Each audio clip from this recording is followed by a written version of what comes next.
Lord of Mysteries. My Identities Echoes Across Time. Chapter 341 to 350. Lynn saying Bethel had already prepared the meal at home was no empty talk. During their time in the Trunsost Empire, Bethel was indeed responsible for cooking for their family of three. It wasn't that they couldn't afford a servant. In fact, none of the three were short of money. The false identities crafted for them by the Evernight goddess Amonizes came with a mansion and accompanying servants. The reason Bethel personally cooked despite this was primarily due to Lynn's suggestion. He proposed that Bethel develop some personal hobbies and suggested that cooking for the family was part of experiencing life. While he didn't have to cook every meal, doing it occasionally added a homely feel. Although the true reason was well understood by all, Lynn's dubious logic still managed to convince Mr. Dorr. So, Bethel had been learning various cooking techniques during this period, although his progress was concerning. Tisk tisk. Even though this isn't the first time, no matter how many times I see it, I still think you have a natural talent for cuisine, Bethel. Lynn exclaimed exaggeratedly, sitting at the dining table and looking at the purple soup emitting an unknown odor, the fish head staring out from what seemed like a pizza but also a cake, and the evenly cut but burnt fries. He was in a hurry to get back just to admire Bethel's creations. Yes, although Bethel was responsible for cooking for their family of three, they hardly ever ate his food. Even though we agreed not to use any Beyonder abilities while cooking, you're still a king of angels. How can you make it look like this? Lynn said, resting his chin on one hand and looking at the slightly embarrassed Mr. Dorr, his tone full of wonder. I see you mix potions and draw various symbols so deftly. You don't seem clumsy. Does your hand have its own ideas when it comes to cooking? I'm just not very good at this, Bethel said after a long pause, unable to hide his embarrassment.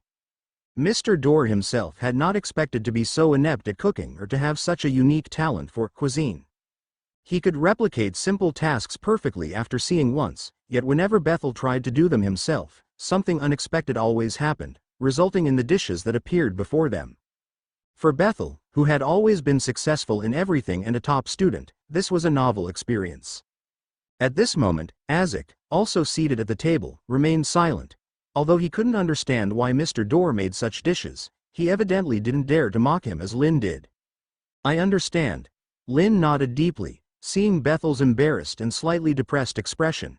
He couldn't help but laugh and said, in this regard, you do share a trait with the future Lord of Mysteries. Bethel was stunned for a moment and asked in surprise, he can't cook either? As for Lynn knowing what the future Lord of Mysteries was like, Bethel was naturally not surprised since he had long known that Lynn could foresee the future. Isaac perked up his ears at this moment. During this period, he had heard many things from Lynn, including the little cat he was destined to meet, which seemed related to the future Lord of Mysteries. He can cook, actually.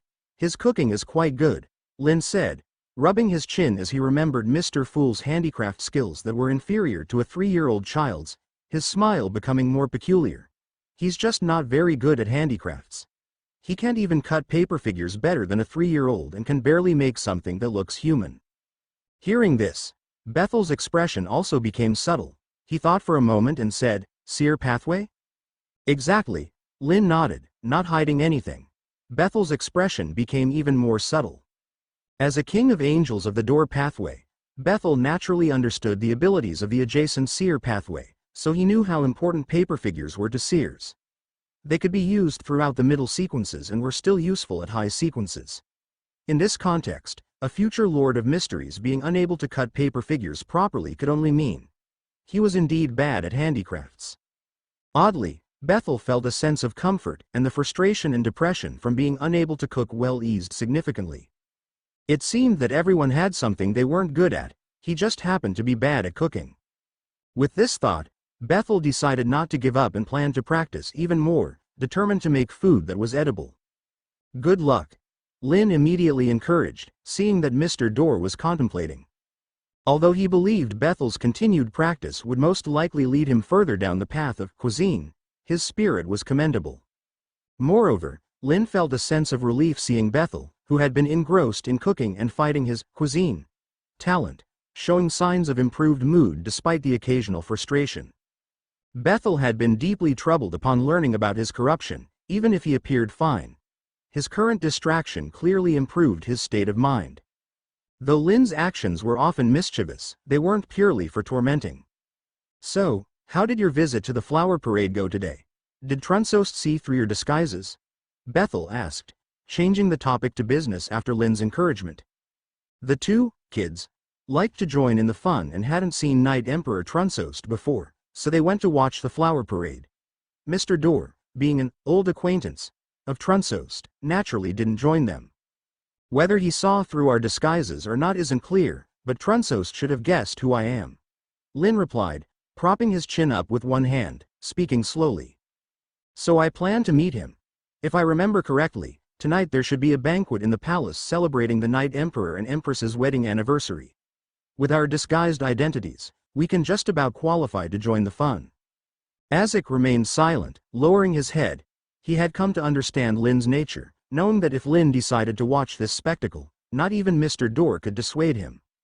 Bethel frowned slightly, not worried about Lynn's safety but suddenly concerned for the people at the banquet. Also, Bethel seemed to think of something and said, I inquired about the banquet. For such an event, it's customary for some of the 6 gods to attend. The eternal blazing sun, in particular, loves such banquets and is likely to show up. Wow. Lynn raised his eyebrows, smiling. Even better, it saves us the trouble of tracking him down. We can lure him out for a fight at the banquet. Hearing this, Bethel sighed. He wasn't worried about Lynn's safety but rather the safety of the other attendees. He decided to practice cooking even harder. End of chapter. Welcome to Fanfic Audiobook, your go-to place for immersive audiobooks. If you enjoy the content, don't forget to like the video and subscribe to our channel for more amazing stories. Upon hearing these straightforward words, Bethel and Azek's mouths twitched slightly. The latter began to contemplate how to ensure his survival if a god's war were to break out. The former furrowed his brows and pondered for a few seconds before speaking. If Artisan can lure the eternal blazing sun away from the banquet, I can try to transfer him to the spirit world and briefly seal the space. But at most, I can only seal it for a short while. After all, I have not officially advanced to Sequence 0 yet, and other gods will likely arrive quickly. As someone on the verge of ascending to Sequence 0 within the door pathway, Bethel could accomplish many things, which is why the other members of the 4 emperors have never given up on recruiting him. The door pathway is indeed very useful. Of course, although he could accomplish many things and often play a strategic role on the battlefield, his impact on a Sequence 0 battlefield was limited. Just like this time with the eternal blazing sun, under normal circumstances, without an anomaly like Lynn, it would be difficult to achieve any strategic result even if he could briefly transfer the opponent and seal the space. Especially since Bethel's superior was Tutor.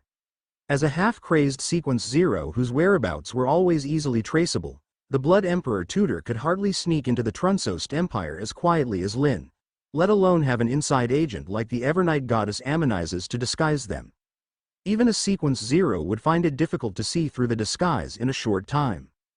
Under normal circumstances, without a disguise, Mr. Dorr could not infiltrate the palace banquet of the Trunsost Empire and approach an isolated Sequence 0. Places like the palace are guarded against teleportation, which, although it can't stop Mr. Dorr, would be detected in advance if he teleported into the palace of the Trunsost Empire. No problem, a short while is enough. Even just a few seconds are sufficient for me to do many things, Lynn said with a smile. He then recalled something and looked at Bethel, asking, by the way, I saw an avatar of Amon beside Trunsost. Are they close? Amon. Hearing this, Bethel furrowed his brow. After thinking for a few seconds, he replied, before the fall of the First Solomon Empire, Amon did have interactions with Trunsost, but after he chose to support Tutor along with me and Antigonus, he rarely interacted with the Knight Emperor. Their relationship shouldn't be very deep. Bethel then hesitated for a moment, glanced at Lynn a few times, and continued, Amon might think that Tutor, being targeted by you, has no future, so he's looking for another backer. At this point, Bethel's expression became subtle. In fact, not only Amon but even Antigonus had recently been staying in his nation of the Evernight. Previously, although this demonic wolf was reclusive, he would respond to Tutor's summons and participate in meetings. But now, according to Bethel's understanding, Antigonus had declined all recent meetings summoned by Tutor, focusing solely on not concerning himself with outside matters. Although he hadn't officially betrayed Tutor, his heart might have already fled.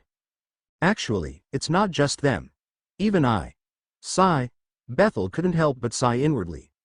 As the last person who cares for Tudor a little, Bethel, although not planning to abandon Tudor like the others, also didn't intend to sink with this ship. He could only ensure a grand funeral for Tudor. Lynn was well aware of the situation where the three families were becoming major threats to Tudor, as he had orchestrated this. He merely stroked his chin and said, "I'm not surprised he's looking for a new backer. Tudor is unlikely to win the Four Emperors' war, and only Adam still needs him to create chaos. But why Trunsoest? They aren't very close, and Amon's relationship with the Six Gods isn't great either. Amon mainly has conflicts with the eternal blazing sun, Lord of Storms, and God of Knowledge and Wisdom. He doesn't have deep conflicts with the other three gods," Bethel explained. Trunsoest's relationship with these three gods isn't particularly good either. The six gods aren't united, and you know that the Night Emperor has been trying to free himself and the Trunsoest Empire from their influence. Perhaps Trunsoest wants to emulate Tudor, completely breaking free from the six gods' constraints and seeking support from us, Bethel added with a subtle expression. So, he's switching tactics? Lynn raised an eyebrow. This thought hadn't crossed his mind before, but hearing Mr. Dorr say it, he realized it was indeed possible. Anyone could see the subtle tension between Tudor and the three families recently, and Trunsoest's relationship with the six gods had been delicate for many years. In this context, the Night Emperor's desire to break free from the six gods and seek support from the families was quite normal. First, the Night Emperor had no fundamental conflict with the three families. Second, while the Six Gods alliance was powerful, its strength was diminished by internal discord. If united, they would have long since won the war and wouldn't have been so heavily pressured by the Solomon and True Creator alliance. Third, the Six Gods' power was detrimental to the Night Emperor's ambitions, especially since he didn't want to be a puppet. No emperor would want six de facto rulers behind him. The Night Emperor's conflict with the Six Gods might already be deep, awaiting the right moment to erupt, such as after the Four Emperors' war. Lastly, in this world, alliances and betrayals among high-ranking beings were common. The Night Emperor had once supported Solomon, then later allied with Tudor to betray Solomon and establish the Tudor-Trunsoest Empire. This didn't prevent them from now fighting each other. So, without fundamental conflicts, the Night Emperor seeking support from the families was reasonable. I see. No wonder his attitude was so subtle. Lynn stroked his chin, his smile widening.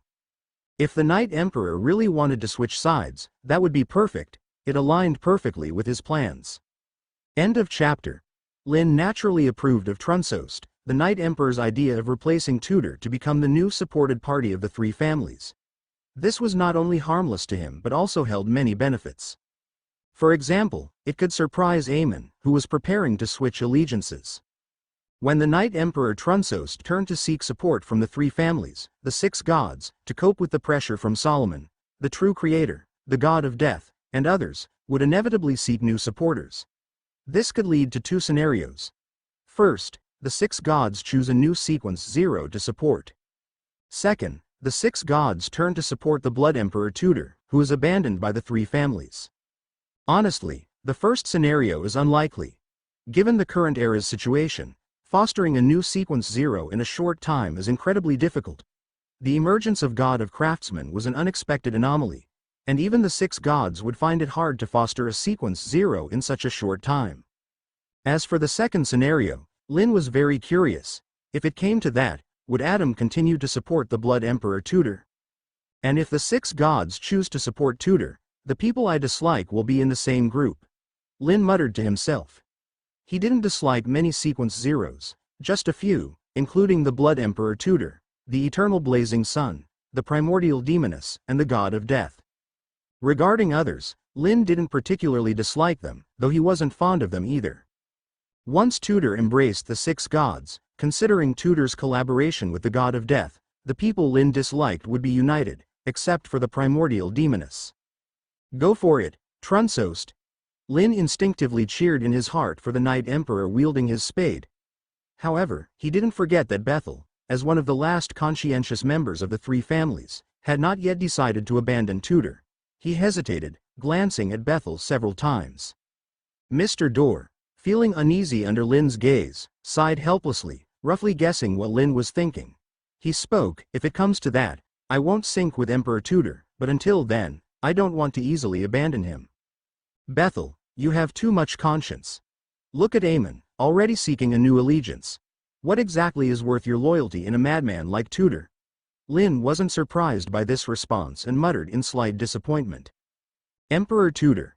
Bethel's face showed a hint of complexity. He seemed to recall something and after a while said, he wasn't always like this.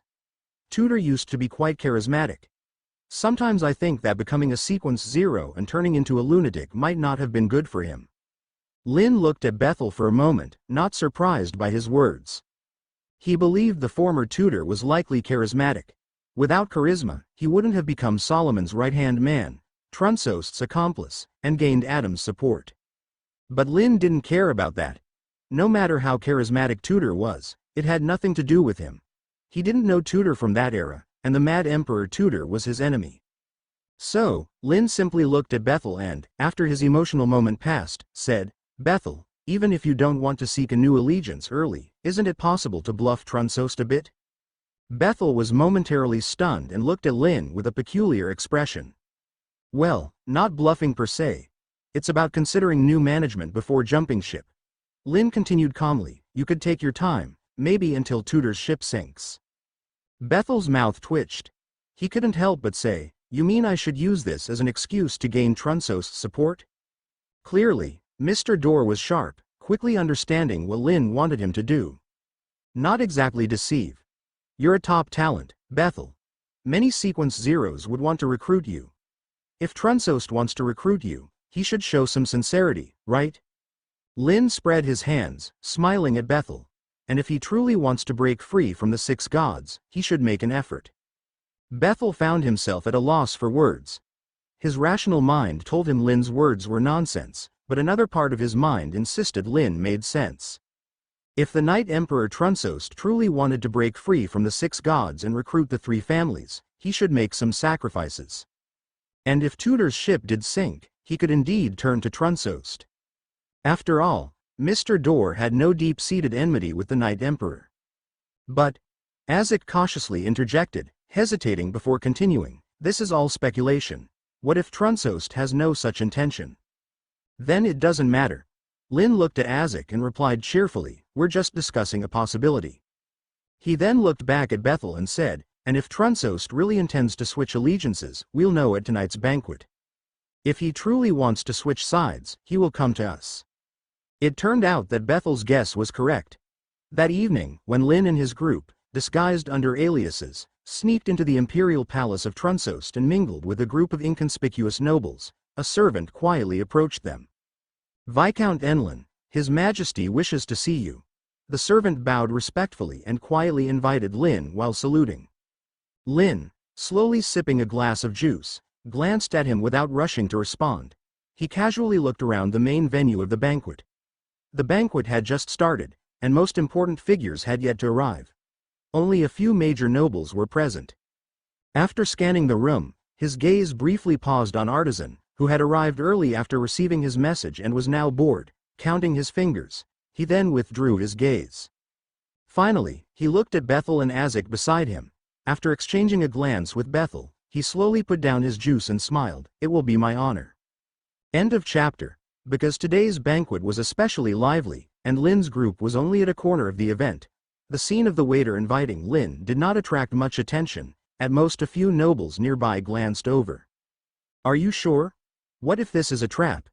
Isaac asked in a low voice after Lynn followed the waiter, his tone tinged with concern. He wasn't unaware of Lynn's difference from the usual Sequence 2 Beyonders, but the Night Emperor Trunsost was not just a Sequence 0. They were backed by the 6 gods. In Isaac's understanding, no matter how powerful Lynn was, it was impossible for him to contend with such a group alone, hence his worry. Bethel glanced at him upon hearing this, recalling scenes of Lynn fighting Mother Tree of Desire, Tudor, and easily suppressing the corruption of the Mother Goddess of Depravity. Finally, he said calmly, don't worry, if Trunsost has any other thoughts, the only one to suffer will be himself.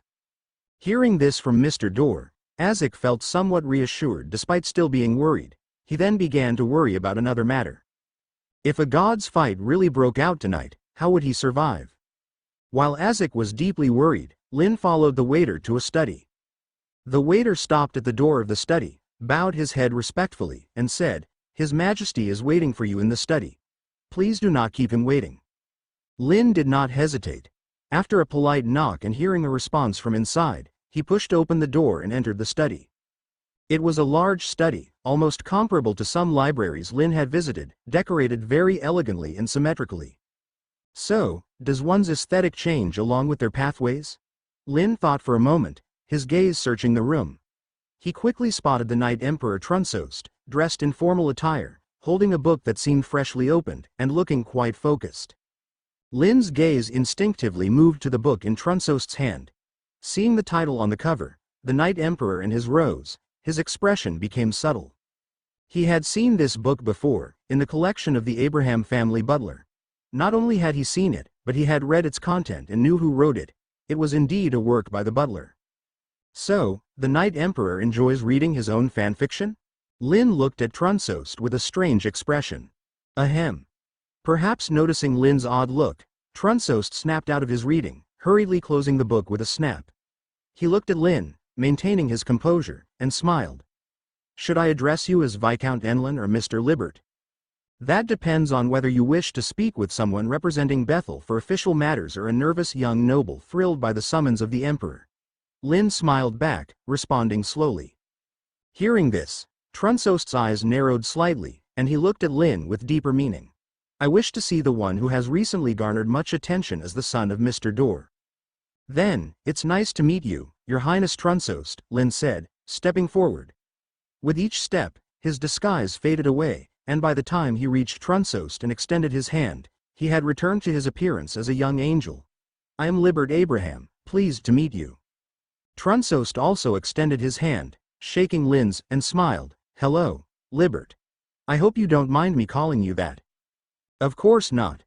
Lynn withdrew his hand and suddenly asked, "How did Amon describe me to you?"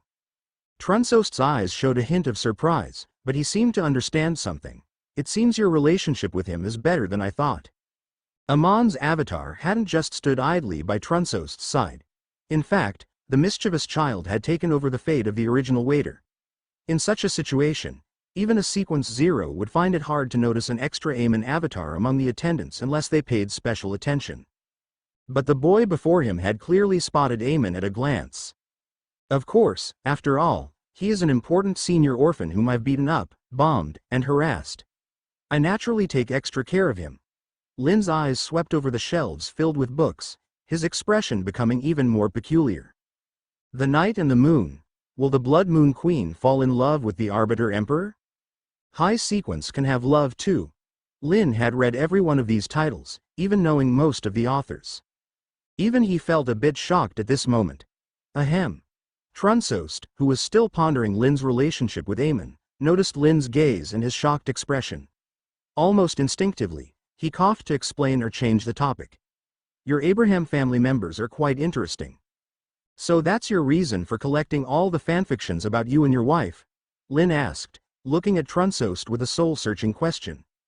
Trunsost felt a bit embarrassed. This wasn't his first meeting with someone in his study, but it was the first time someone had asked him such a direct question. In the past, even if others noticed these novels, they would tacitly pretend not to see them. So, having someone like Lynn ask directly was a bit unsettling for Trunsost. However, being the Knight Emperor, he quickly suppressed the embarrassment and explained calmly, "I'm merely curious about the public's perception of my marriage with Aurnia." "Because your marriage was initially a mere alliance, making you feel a bit insecure?" Lynn looked at Trunsost with understanding. Having his thoughts exposed so directly, Trunsost. "Now, I'm curious, Trunsost," Lynn asked, looking at him with curiosity. "In the fanfictions with tragic endings, do you put yourself into those situations?" Trunsost. Having cried over his own tragic fanfictions in the past, Trunsost awkwardly turned his head and changed the topic. "Amon did describe you to me. It seems he has a lot of grievances against you. He mentioned a lot of not so good things." "So you did shed some tears," Lynn said confidently. Trunsost. "Ah. End of chapter. The Knight Emperor Trunsost is a very interesting guy." This was Lynn's genuine thought at this moment.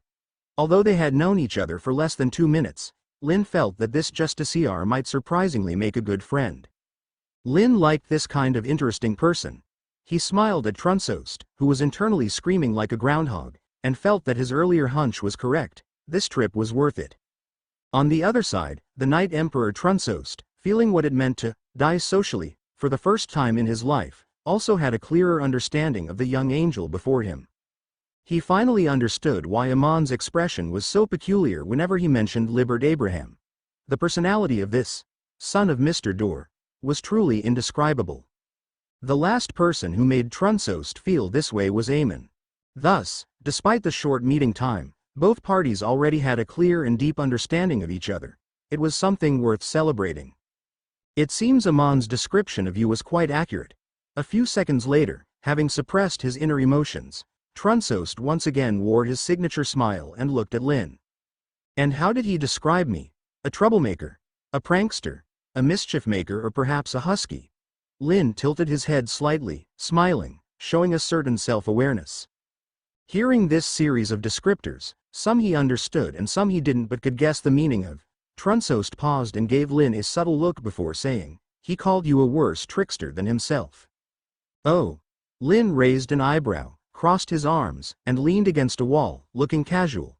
That's just too much. I've never done anything truly bad, let alone being a trickster. Really? Did you forget you just did something quite nasty? Trunsost didn't speak, but his look at Lynn clearly conveyed that message. Hey, this can't be considered nasty, at least it's better than what Amon does, isn't it? Lynn laughed lightly and then glanced at the many books, suddenly asking, does Aurnia know about this hobby of yours?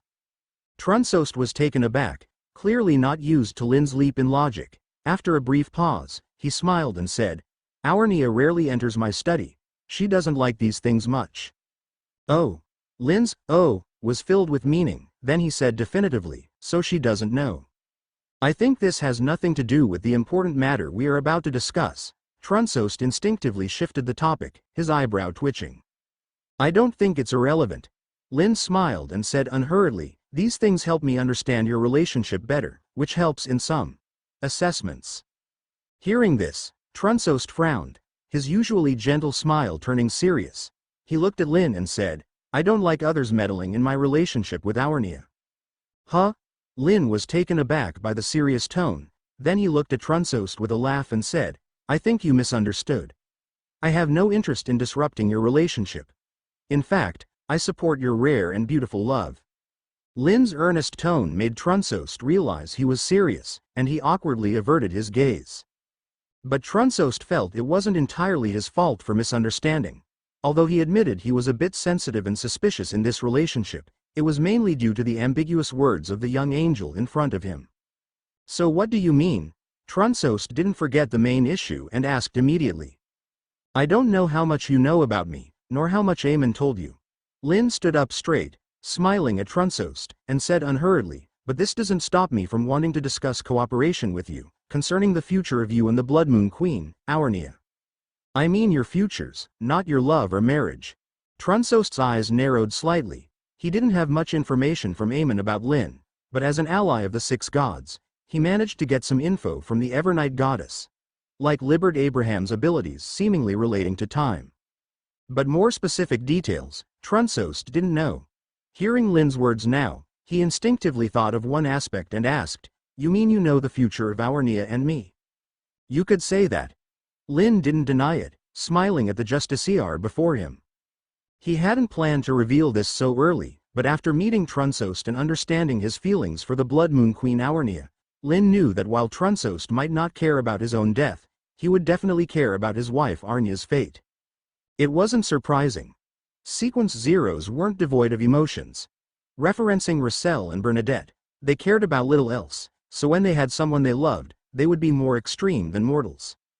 Though, a Sequence Zero falling in love after becoming Sequence Zero was rare, even in the high sequence circles of the mystical world. No wonder the Abraham family's geniuses wrote 8 out of 10 fanfictions about them. It was a rare love story worthy of its own genre. Lynn thought, looking at Trunsost, who had obvious doubts, and continued.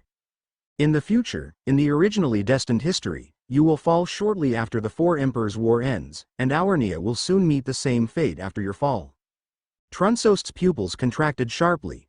He might not fully believe Lynn's words, but due to known information, he couldn't completely ignore them either. Even in this half-believing state, hearing about both his and his wife's demise after the Four Emperors' War was shocking. End of chapter. Trunsost took a deep breath to calm his inner turmoil, his smile vanishing from his lips. He asked, "So I lost in the War of the Four Emperors?" "No, or rather, the only ones who lost were you and Aurnia." Lynn shook his head and replied honestly, "The Trunsost Empire won, the Six-God Alliance won, and you were also a winner, but you gained nothing." Hearing this, Trunsost's eyes narrowed as he looked at Lynn. "Do you mean to say that I died at the hands of the Six Gods?" "Sorry, I don't know." Lynn shook his head sincerely. "Although I do know your future, I am not omniscient. I can only see a part of the truth." He looked up at Trunsost, and in that part of the truth, you suddenly fell not long after the Trunsost Empire's victory. After your fall, the uniqueness of the Justiciar became the collection of the God of Combat, and part of the Justiciar's characteristic went to the Augustus family, with the rest of its whereabouts unknown. Augustus?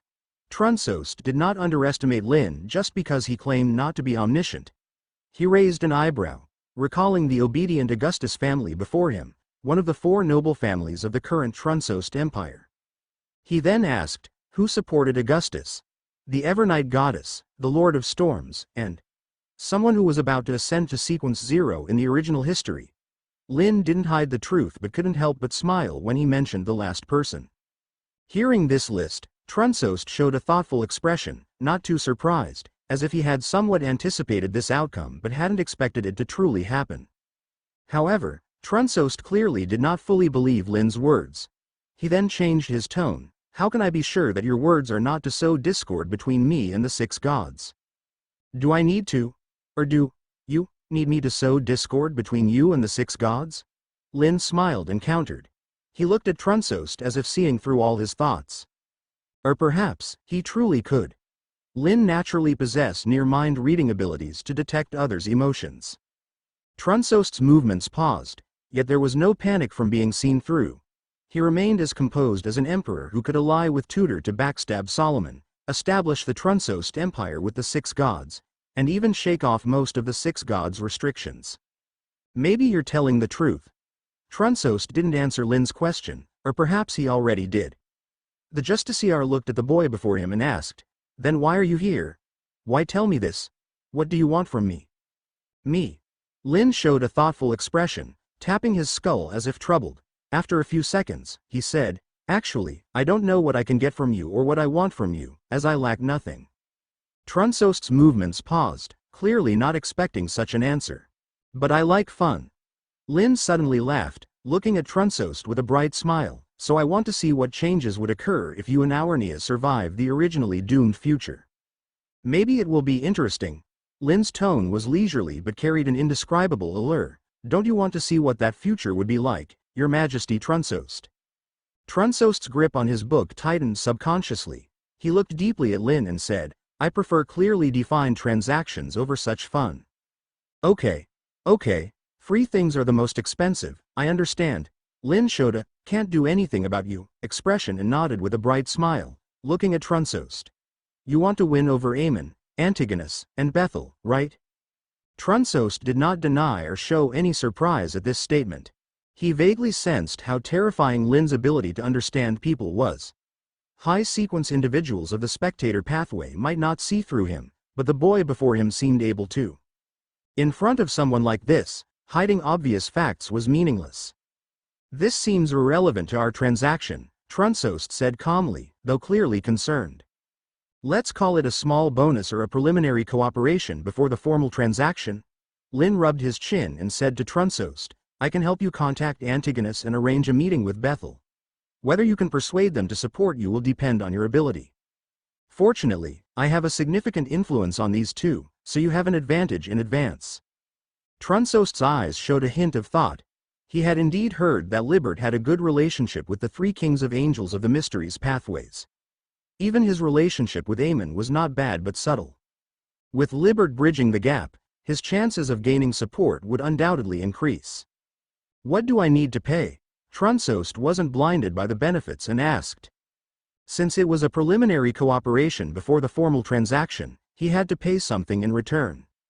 Simple, I have a surprise for tonight's banquet, not targeting you, only one of the 6 gods. Lynn smiled at Trunsost, you don't need to do anything, just watch. Rest assured, no one will die. I just want to retrieve something that should belong to me. Trunsost's pupils contracted sharply as he quickly reviewed the list of attendees for tonight's banquet, including the Angels and Sequence 0 participants. He asked in disbelief, are you crazy? Even as Sequence 0, he wouldn't cause trouble at such a banquet with multiple Angels and Sequence 0s. Or had Tutor or another true god already infiltrated the banquet?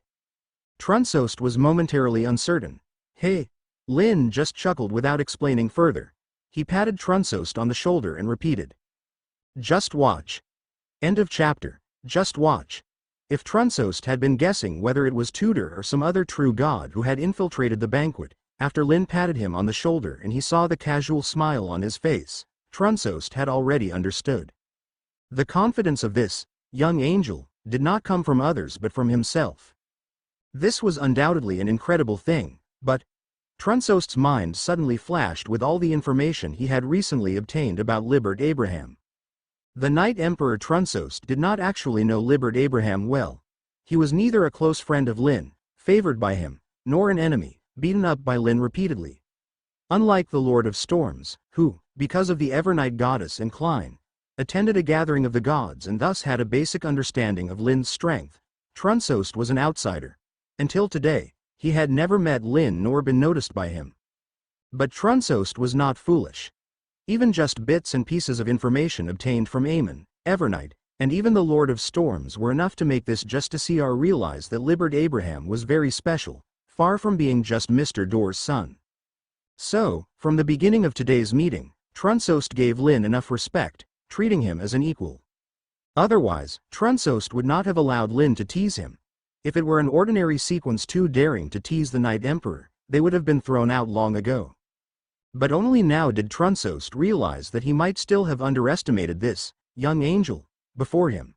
The other might be even more terrifying than he had imagined. What kind of existence was he? Trunsost frowned slightly, his heart filled with doubt at this moment. Of course, Lynn could see Trunsost's confusion, but he had no intention of explaining. After all, once he finished beating the eternal blazing sun, Trunsost would understand everything. There was no need to explain now, as the other party would likely not fully believe it. And compared to the already partially persuaded Knight Emperor Trunsost, Lynn was actually more interested in another presence in the room. Your Majesty Trunsost, do you have a hobby of raising almonds in flower pots? Lynn asked with a smile. As he spoke, he flashed to a flower pot, grabbed it, and a small white flower appeared in his hand. This small white flower had a black circle on one petal. At this moment, it was twisting fiercely in Lynn's hand, but despite its struggles, it couldn't escape Lynn's grasp. Seeing this, Trunsost was stunned for a moment but didn't show too much surprise. Clearly, he had known that an Amon was eavesdropping nearby. He said, I do not have a hobby of raising almonds in flower pots. It might just be that this Amon prefers to disguise itself as a plant. As for whether the fact that there was an Amon eavesdropping in the flower pot was something he allowed, Trunsost didn't say a word. Lynn didn't mind. He knew well that it wasn't an accident that an Amon was eavesdropping nearby. Since Amon had come to Trunsost for refuge, how could he ignore Trunsost's meeting with him? The Knight Emperor Trunsost probably also needed an Amon as an advisor. However, between the two, it was evidently a very typical temporary partnership. When faced with a situation, Trunsost did not hesitate to sell out Amon. As soon as Trunsost finished speaking, the Amon in Lynn's hand turned from a white flower into a flower-sized lil person, a mini Amon. It must be said that most things in this world look cuter when they become smaller. Even Amon looked less annoying when he became a mini version. If you stayed this small all the time, I might not be able to bear hitting you, Lynn said with a sigh. The mini Amon stuck out his tongue, not to be cute but because Lynn tightened his grip while talking, almost squeezing Amon to death. Help, help. The mini Amon let out a weak cry, seemingly on the verge of death. So fragile. Lynn raised an eyebrow. He could tell that the Amon in his hand seemed genuinely close to death and not faking it. He finally loosened his grip. Phew, that was close. I almost became the first Amon to be crushed to death. If other Amons knew, they would definitely kick me out of the Amon family. The mini Amon gasped heavily, speaking in a tone of relief after a close call. Are all Amon's clones so distinctive? Lynn couldn't help but recall the last Amon clone he had blown up and the previous one who had sold out its main body. He laughed and said, "Every Amon has its own personality," the mini Amon said seriously, then added earnestly, "So can you not retaliate against me for the grudge with my main body? As a newly created clone, I'm innocent." Ha ha ha. Hearing this, Lynn laughed again. This time, he did not continue to squeeze Amon but instead suddenly produced a delicate pure gold cage from somewhere. End of chapter. This isn't just an ordinary cage, it was a sealing artifact created by Lynn during his free time. It looks like a cage, but it's specifically designed to restrain Amon. The cage is like TARDIS, appearing small but can actually contain Amon even in his normal size. Lynn hadn't expected it to be useful one day. "So, I've decided to keep you around for a while. Does that make you happy?" Lynn asked, placing the miniature version of Amon into the cage and locking the door. He smiled as he looked at the stunned miniature Amon inside. "If I say I'm not happy, will you let me go?" The miniature Amon gripped the bars of the cage, giving off a feeling of despair. "No, I'd just be very happy instead," Lynn replied with a matter-of-fact tone and a wink. Woo. In this situation, the miniature Amon sat down in the cage and began to cry softly. As he cried, he murmured, "I'm doomed. Why did it have to be me losing the vote? I'm just a 3-day-old child. Main body. Where are you? Come save me." Lynn watched quietly as Amon cried. When Amon was gasping for breath, Lynn finally spoke in a sad tone, "I have to say, Amon, you really know me well. Even though I know you're acting, seeing you like this, He suddenly changed his tone, smiling, "I feel really good, of course. Compared to what you've done to others, this treatment is nothing. It's not even close to redemption." The crying miniature Amon paused and suddenly looked up at Lynn. Although there were still tears in his eyes, his expression had become calm. "It seems you dislike me even more than I imagined." "Of course." Lynn nodded without hesitation, looking at the miniature Amon. "But you should be grateful. You have a good father. Because of him, I won't do anything too severe to you for the mistakes you've made or the ones you might make in the future. You'll only receive a lesson here, but just a lesson." "But..." Lynn leaned closer to the cage, his eyes cold and indifferent, "That's as far as it goes. If you dare to harm the people I care about or do something I cannot tolerate, I won't hesitate to kill you, even if it means going against Sasrir." His tone remained cheerful, a smile that usually comforted people, but now it felt threatening. The miniature Amon lowered his eyes, hiding his thoughts. A second later, he resumed sobbing, sounding pitiful, "But I'm just an avatar. I've never done anything wrong." Lynn's dangerous aura faded, and his cheerful and gentle smile returned. He looked at Amon seriously and said, "I understand what you're trying to convey. I have to say, you're really clever." Even if Lynn hadn't noticed it initially, hearing the miniature Amon emphasize that he was just an avatar made Lynn suspect that Amon had discerned something, perhaps about his nature. This wasn't surprising. Although Amon himself knew little about him, his brother Adam knew a lot. The two brothers often shared information, so it was normal for Amon to glean some insights. Lynn didn't mind if his nature was guessed. Otherwise, he wouldn't have openly shared it with Russell. For Lynn, it was never a secret that couldn't be revealed. It was just a matter of whether it suited his needs, whether to use this secret to deceive or change the script for some people. "But, sorry, I'm a hypocrite," Lynn declared confidently. Miniature Amon Trunsost, pretending to read while watching the scene. Though neither had heard of the term, hypocrite, they quickly understood its meaning as two intelligent beings. How could someone be so brazen about being a hypocrite?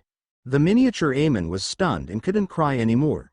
He lifted his tiny arm, resembling a twig, wiped his face, and looked at Lynn. "You're as shameless as the main body said." "Thanks for the compliment. So, what color sack do you prefer?" "You can choose your favorite," Lynn replied with a smile. The miniature Amon fell silent. Although just an avatar, he shared most of the main body's memories.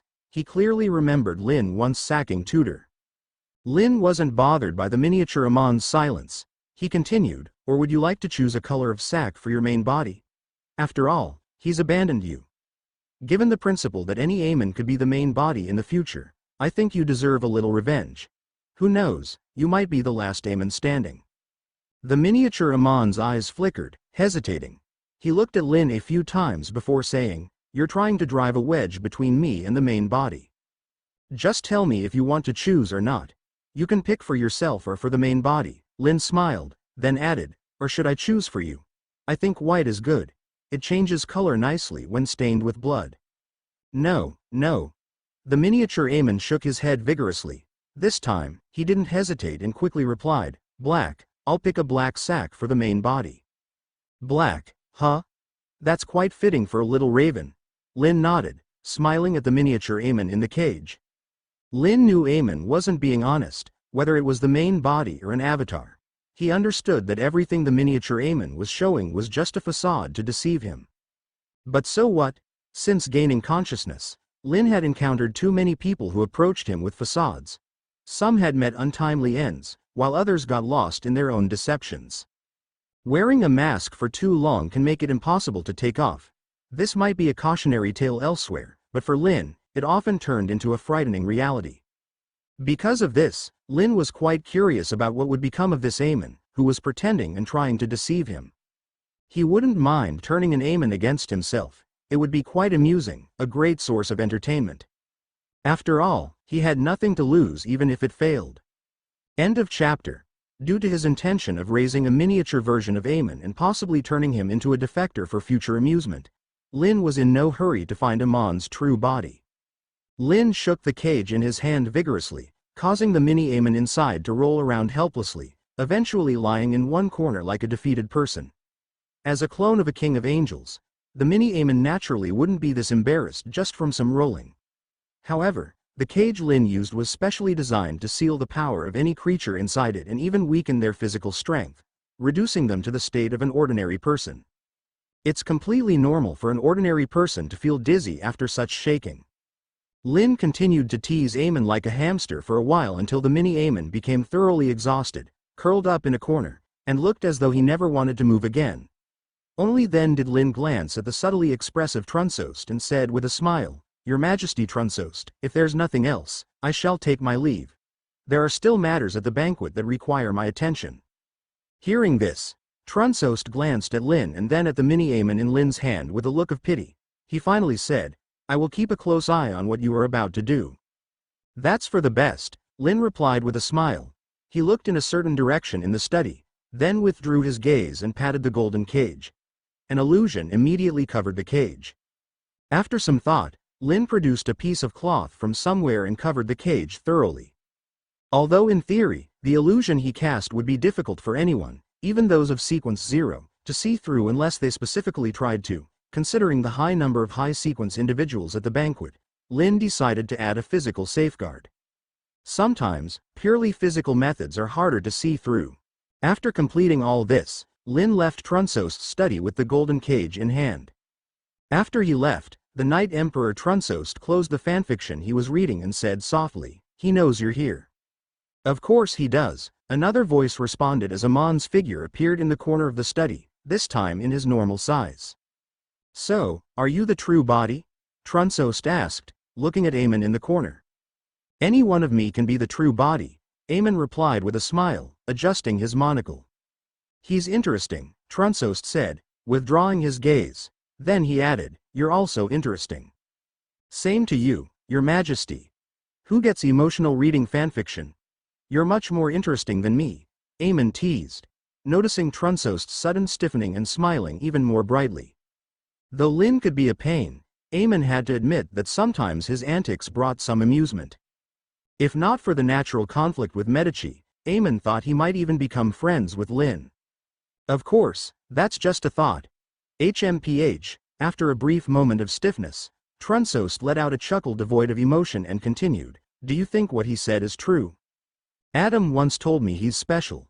What we're experiencing might already be past for him, Amon said slowly.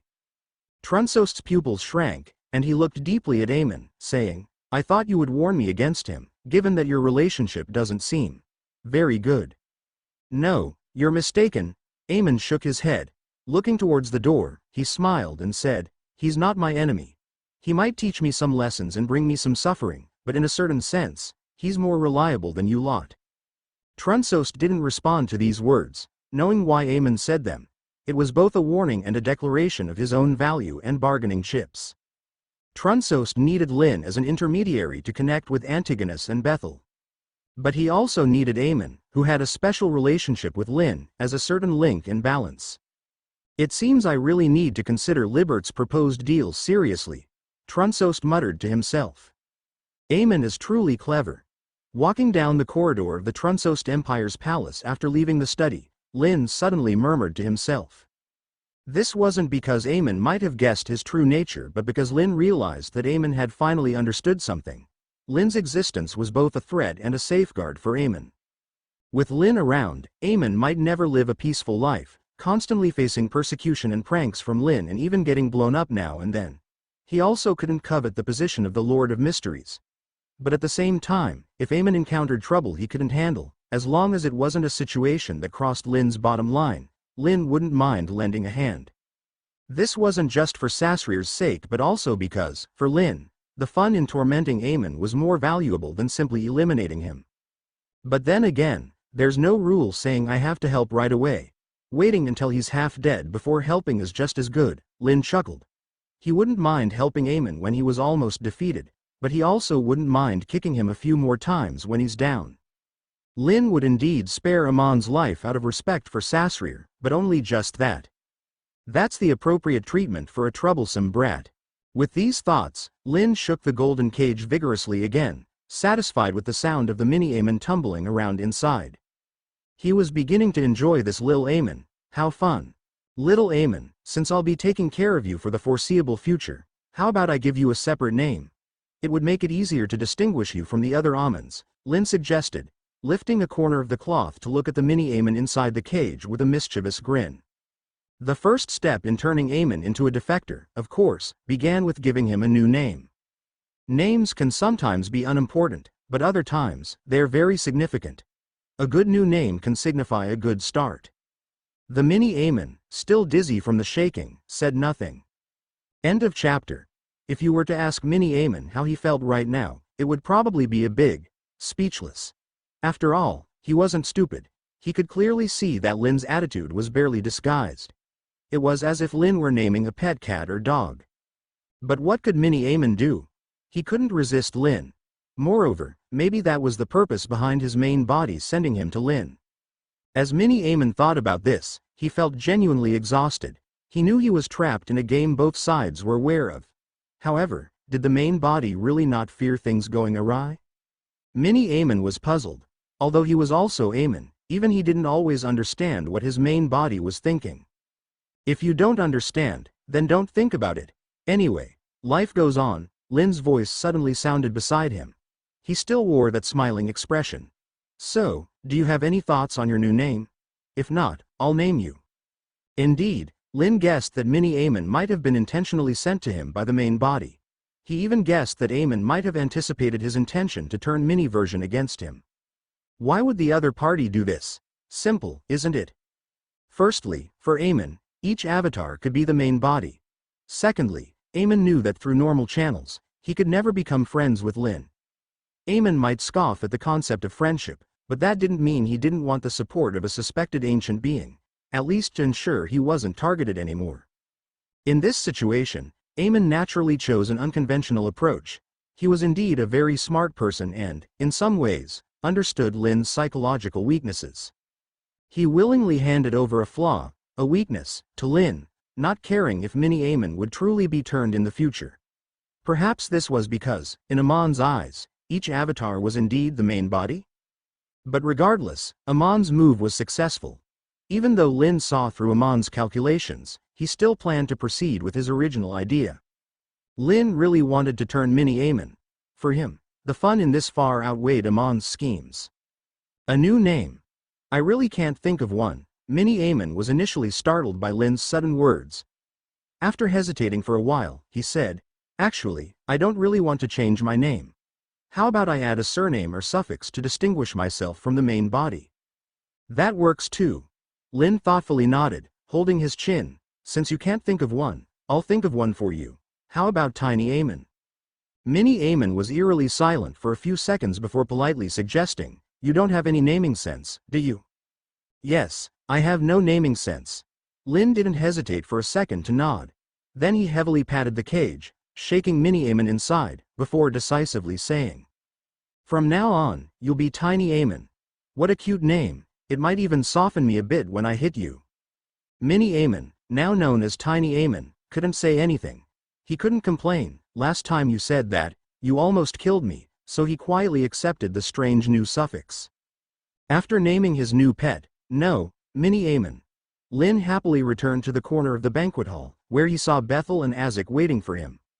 How did the conversation go? Bethel first looked Lynn up and down, relieved to see no blood, and asked. He was genuinely worried he'd see Lynn covered in the blood of Night Emperor Trunsost. Although he hadn't heard any sounds of a fight, Lynn was special. Who knew if he might have instantly killed the Night Emperor without any noise? Azek also breathed a sigh of relief, then glanced at the golden cage in Lynn's hand, wanting to ask but unsure if he should. It went well. Trunsost is quite an interesting guy, even more so than I originally thought, Lynn said with a strange smile. I think you two might have a lot in common. Bethel was puzzled but instinctively didn't press the issue, instead looking at the golden cage in Lynn's hand. Bethel recognized this cage because he had helped Lynn make it. Seeing it now, he still recognized it despite only seeing a corner. With a complicated expression, he asked, what's in the cage? Azek also perked up, waiting for the answer. Of course, it's Amon. Lynn smiled even more brightly. I caught him on a potted plant in Trunsost's study. He's quite interesting. I want to keep him for a while. Oh, and I gave him a new name, Tiny Amon. Isn't he adorable? Bethel. Azek. Do you hear yourself? This is Amon, the angel of trickery, not some pet. Bethel and Azek's thoughts synchronized for once. The only difference was that while Bethel was used to this, Azek was shocked. Lynn, however, happily enjoyed their odd expressions for a moment before turning his gaze to the main banquet hall. As expected, in the center of the crowd was the always dazzling eternal blazing sun, chatting with Artisan. He had caught Mini Amon, so next, he would deal with the traitor. Not far away, at the center of the banquet hall, Akasis suddenly shivered while holding a glass of wine and chatting with the Angel of Crafts. He instinctively frowned, scanning the area for any visible danger but found nothing. Strange, was it just an illusion? Akasis' frown relaxed a bit. What's wrong? Artisan asked, having noticed the eternal blazing sun's actions.